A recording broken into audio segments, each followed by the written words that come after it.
How's it going, everyone? My name is Keenan and welcome to my YouTube channel. Today we're going to talk about how to budget. No, silly goose, not that kind of budget.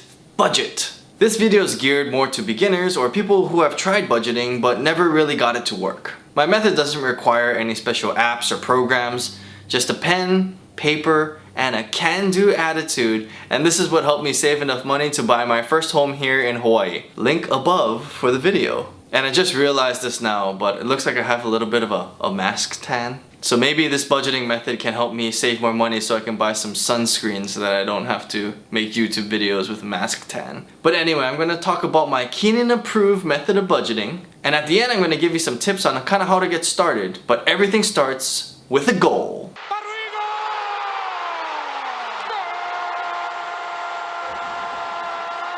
So as with anything in life, we as humans need a sense of direction, and it's the same with budgeting. If you fail to plan, you plan to fail. Think about the reason and what you are budgeting for. To save for a house, your child's education, to like the video and subscribe to the channel. And the goal needs to be SMART. Specific, achievable, that is not how you spell smart, specific, measurable, achievable, relevant, and time-bound. So just vaguely saying, I want to save money, is not a SMART goal. Again, we need clear direction. So saying that I want to save $60,000 in 5 years so that I can put a 20% down payment on a $400,000 home is a SMART goal. But then I like to take it one step further. I believe it is human tendency to think more in the short term since we lack the patience for the enjoyment of delayed gratification. So I would break down any financial goal into a monthly or weekly time frame, and for the very bold, maybe even daily. So breaking down the SMART goal of $60,000 in 5 years will equate to $1,000 saved per month. So our new SMART goal will be to save $1,000 a month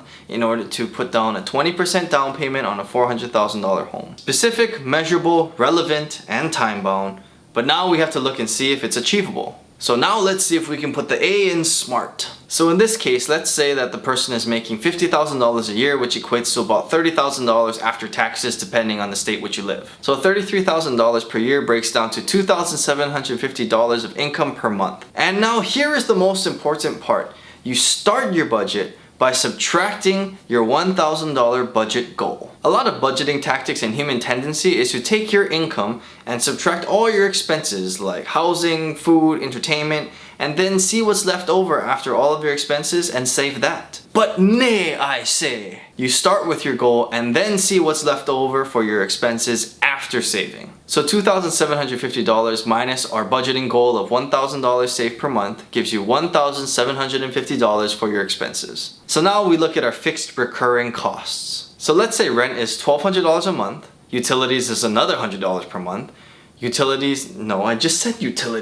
Gas or transportation is another $100 a month, and insurance is another $100 a month, which leaves you with $250 for food, entertainment, and other miscellaneous expenses. And here is where you have to have a really serious conversation with yourself on what really matters to you most. Having more money for a house in 5 years? Or are you okay with having that money in 5 years and 6 months so that you can spend an extra $100 on food and entertainment? Or maybe look for a place that's $100 cheaper so that you can spend that extra $100 on food. You have to sit down and really think about this for yourself, as it can be really hard to see your future happiness and relate that to how you're feeling now. In this case, my suggestion would be to leave everything as is. And if you want more money to spend on food and entertainment, then you need to find other ways to increase your income. And you can increase your income by either working hard at work and trying to get a promotion, or you can create a side hustle so you can make extra income on the side. So now that you have your budget set up, here are some budgeting tips that I personally use to help me stay on track with my goals and save my money. So number one is tracking your expenses. Awareness is key when you're first starting a budget. There's a reason why all the trendy business people and whatever business gurus and stuff say that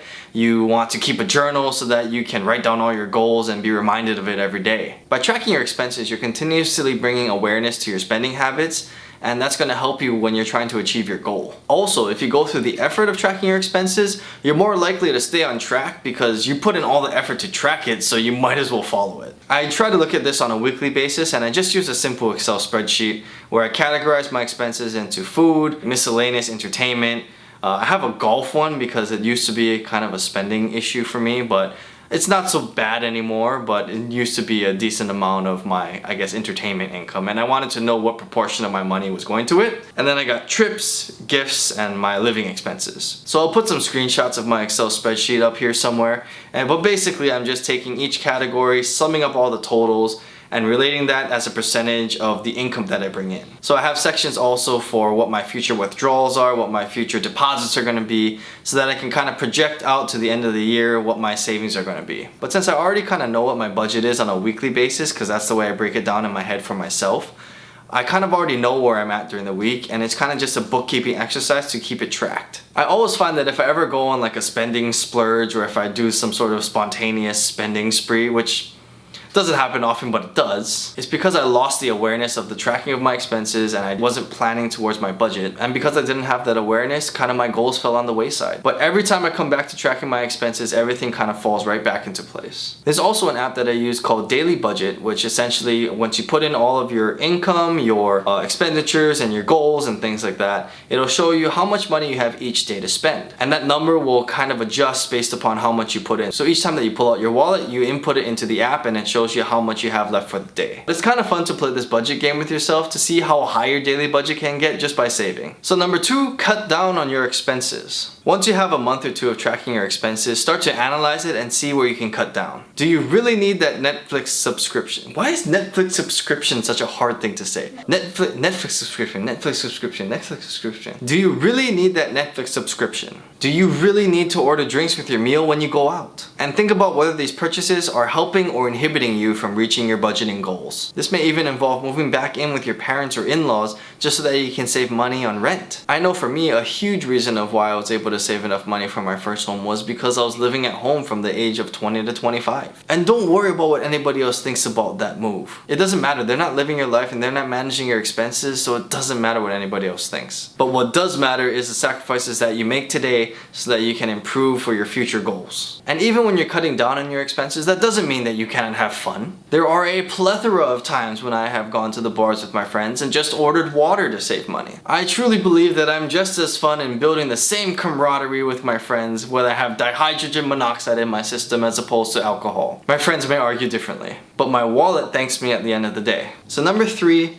start planning your meals out. This is usually a big one for me because there's a lot of times when I end up working late, and if I don't have a plan, if I don't have anything set up for me at home, I'll usually go out and buy something to eat. Or sometimes if I'm at home on the weekend, and I'm a big breakfast guy, so if I don't have eggs or something in my refrigerator, there is a high tendency where I may go out for a bougie brunch. Planning your meals also helps with your grocery shopping. If you're prepared enough, you can look at the coupons and the ads and plan your meals based upon what's on sale for the week. Hawaii doesn't have too many budget places. Like I think there was one in Washington called Winkle where they had like really cheap produce and really cheap market stuff. But here the best thing we have is Costco, and usually when you start to buy in bulk, it's a little bit cheaper. And if you buy in bulk, that's why planning your meals are so much more important, so that you can make use of the entire purchase and not throwing half of it away just because you didn't know what to do with it. And when your meals are planned before you go to the market, you don't end up going into the store when you're hungry or just walking around and buying unnecessary things. Always in life, when you have a clear direction, things usually tend to work out better for you.